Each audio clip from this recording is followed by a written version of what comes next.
में ज्ञान की जो किरणें हैं और ज्ञान का जो प्रवाह है वो मेरी और आपकी ओर उसे खोलने का अपने आप ही मन में उसके विचार जग जाए। रामकृष्ण देव के पास बहुत लोग आए थे, कितने ही तरुण आते थे, कुछ जिज्ञासा के कारण आते थे, कुछ कुतूहल के कारण आते थे। कुछ लोगों को विश्वास नहीं होता था कि भगवान का स्मरण करते करते कोई व्यक्ति अचानक भाव समाधि में चला जाता है, ऐसा उस समय लोगों को विश्वास भी नहीं होता था। कभी ऐसा लगता नहीं था कि कोई पूजन करते करते कोई व्यक्ति अपने आराध्य के ऊपर चढ़ाते हुए पुष्पों को अपने शीश पर ही चढ़ा लेगा, ऐसा कभी लोगों को विश्वास होता नहीं था। इसलिए जब रामकृष्ण देव ने काली की पूजा करते करते दक्षिणेश्वर में एक मध्य रात्रि में निशीत वेला में उनके चरणों में चढ़ाने वाले सारे फूल और अचानक उनके मस्तक पर चढ़ाने लगे, कुछ लोगों ने देखा और प्रातःकाल स्वामी विवेकानंद को कहा कि तुम्हारे गुरु पागल हो गए, क्योंकि हमने अपनी आंखों से देखा है कि उन्होंने काली के चरणों में चढ़ाते चढ़ाते पूजा के पुष्प अपने शीश पर एक नहीं अनेक बार चढ़ाए और बड़े आनंद का अनुभव भी करने लगे। विवेकानंद ने विचार किया, कैसे कहूं अपने गुरु को यह बात, लेकिन बड़ी नम्रता पूर्वक उन्होंने कहा कि मेरे एक मित्र ने आज आपके लिए जो शब्द कहा मैं सहन नहीं कर पाया, और उसने कहा कि तुम्हारे गुरु पागल हो गए, इसलिए मैं अपने मित्र की बात आपके चरणों में निवेदन कर रहा हूं।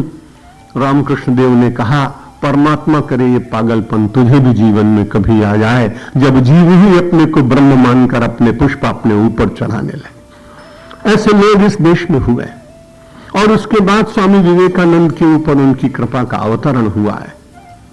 वो बनना नहीं चाहते थे सन्यासी, उनके जीवन चरित्र से आप सब परिचित हैं, इसलिए उसके विस्तार की आवश्यकता नहीं। लेकिन रामकृष्ण देव ने अपने कृपा की किरणों से जो शक्तिपात किया, अपने स्पर्श से उनके जीवन के पूर्व कर्मों को दग्ध करने का अद्भुत प्रयत्न इतिहास में किसी महापुरुष के द्वारा हुआ तो ये बंग प्रांत की धरती, वो दक्षिणेश्वर, वो पंचवटी धन्य है, जहां एक ऐसे अलौकिक पुरुष को एक महापुरुष के द्वारा, जो एक विद्वान है और दूसरा बालपोथी जानता है केवल उस, लेकिन हुआ क्योंकि पहुंचे कहां, अपनी इच्छा से पहुंचे या प्रारब्ध की कृपा से पहुंचे एक अलग बात है, लेकिन समासाध्य दया सिंधुम गुरुम ब्रह्म विदुत्तमम, जो ब्रह्म को जानने वाला ब्रह्मविद है उसमें कोई अंतर नहीं होता। उपनिषद ने भी इस बात को स्वीकार किया, ब्रह्मविद ब्रह्मैव भवति, ब्रह्म को जानने वाला ब्रह्म जैसा ही होता है,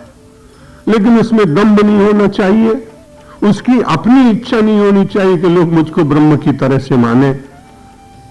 आजकल बड़ी कठिनाई हो रही है, विज्ञापनों के द्वारा गुरु बनते, सैकड़ों लोगों को कहा जाता है कि अपनी अपनी डलिया में हमारी पुस्तकें पहले खरीद कर रखना, उसके बाद पंक्ति में बैठ जाना, और हजारों की संख्या में लोगों को दीक्षित करने का अशास्त्रीय प्रयत्न इस देश में दिखाई पड़ता है। मुझे किसी व्यक्ति से विशेष रूप से न प्रेम है न द्वेष है, लेकिन जहां शास्त्रीय परंपरा की बात है वहां नम्रता से निवेदन करूंगा कि यहां लिखा हुआ है समासाध्य, आपको स्वयं जाना पड़ेगा, खोज करनी पड़ती है, नहीं तो बड़ी कठिनाई है कि बाद में वो शिष्य छोड़ भी देता है। मार्ग में जा रहा था एक वैरागी साधु, और जहां जहां गांव में जाता तो उसे बहुत सारा सीधा मिलता था। सीधा का अर्थ होता है अनाज, आटा, दाल, चावल वगैरह, और उसकी कुटीर में 2-4 लोग रहते थे।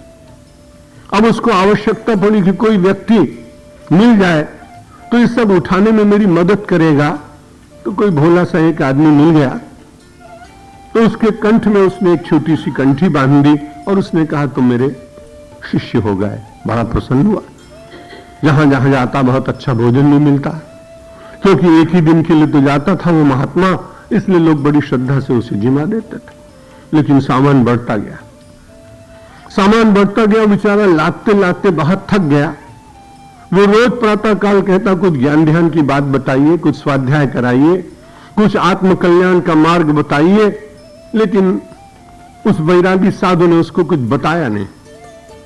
वो इतना थक जाता वस्तुओं को लेकर चलते चलते, अचानक एक कुआं आया।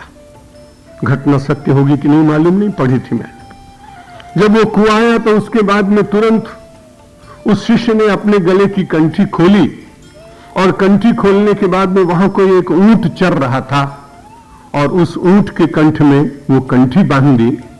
चेले ने उसको लाकर के गुरुजी के हाथ में दे दिया और कहा, महाराज, जिस अर्थ में आपने मुझे शिष्य बनाया था, ये काम मुझसे अधिक ये कर पाएगा और आज से मैं छुट्टी करता हूं। सामान लादने के लिए आप इसको अपना चेला बना के ले जाइए।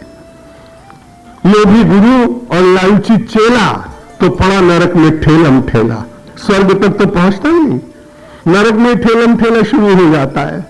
इसलिए बहुत अच्छी बात हमारे भगवान आदि शंकराचार्य कह रहे हैं, ब्रह्मविद उत्तमम। जो ब्रह्मविद हो और ब्रह्मविद में भी उत्तम हो, श्रेष्ठ हो।